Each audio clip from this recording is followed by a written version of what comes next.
Hey, good afternoon, everybody. Thanks for coming off a disappointing home loss to East Carolina, 24-21.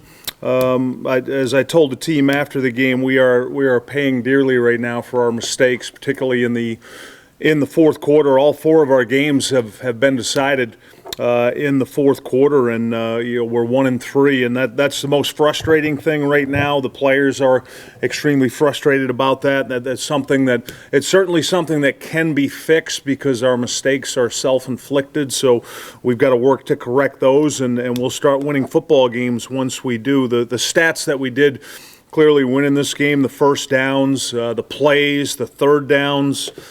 Points off turnovers, which is what makes it even more frustrating because we were pretty dominant in a lot of areas statistically, except for on the scoreboard. And there were three game-changing plays in this football game that cost us 21 points. The block punt, the 72-yard touchdown pass where we went for the ball instead of playing the man, and then the Stone fumble on the goal line that was ruled a fumble. I thought it was a touchdown, but they ruled it a fumble on that play.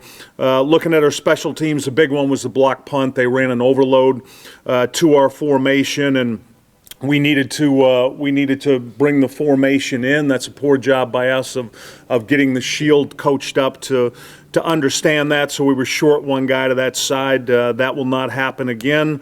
We punted the ball well. We kicked the ball really well. I was really pleased with Nick Rice, who took over the kickoff duties in this game. He did an excellent job of location with his kicks in this football game, and then we blocked another field goal. That's 2 weeks in a row that we blocked a field goal with tremendous effort. Defensively, they ran 57 plays for 309 yards. They had 130 of those yards on 2 plays in this game. So overall, you could say this was a really good performance. We were disappointed in the 2 long passes we allowed. That's the first time that's happened this year. The difference on the long passes, the one with Geronda Hall early in the game, he got beat. They threw the ball from their 1.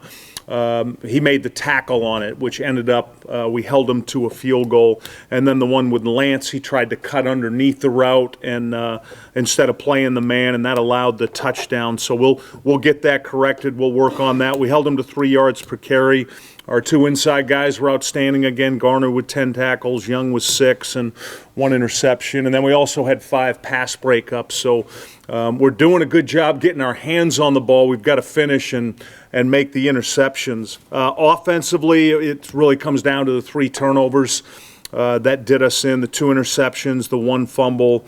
In a close football game, and the way we're playing defensively right now, 28 points looks like it's a winning number. And if we don't throw the interceptions or fumble, we easily get to the 28 points. The quarterback's got to eliminate his turnovers, and then the offense has really got to rally around him, because you look how hard he's playing right now, how tough he's playing. He carried the ball for 22 times. He had 110 yards before the sacks, and then he completed 67% of his passes with 3 of his top offensive players out for this football game. So he's playing good football. We've just got to eliminate a couple of those turnovers from his game right now. Offensively, we'll have to shuffle the deck a little bit in the offensive line. Nick Salvaderi most likely will be out 2 to 4 weeks with a knee injury. The good news is he'll be back at some point.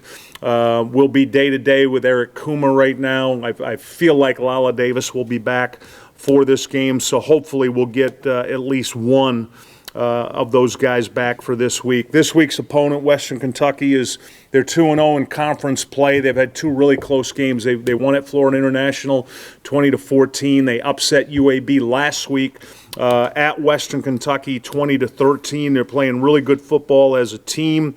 Offensively, they throw the ball well. They've got explosive receivers. They're passing for 245 a game. Walker, the running back's a really good player. Pearson, the wideout, is really explosive. Defensively, they're the number 3 total defense in CUSA, number 3 in scoring. The linebacker Bailey played big against UAB, a couple picks. D'Angelo Malone, their edge guy, is one of the best pass rushers in the league. He's got 4 sacks at this point. So this will be a major challenge. And the big point I made to our football team is the non-league is over now. We're into league play. We get to play at home in our first league game against the team that's #1 in the league. So this is a great place for us to start league play. And I will gladly take questions. Bobby Stone's carrying an awful lot of confidence, throwing in, passing. How much you think that contributes to maybe the turnovers? It feels like he's got to do a lot right now for you guys to have a chance.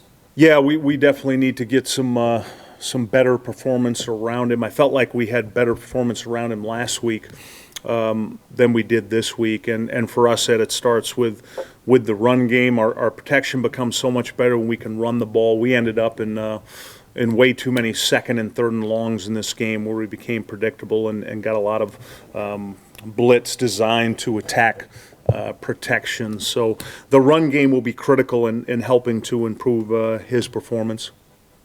Anything else for Coach? All right, thank you all for coming. Have a great week, everybody.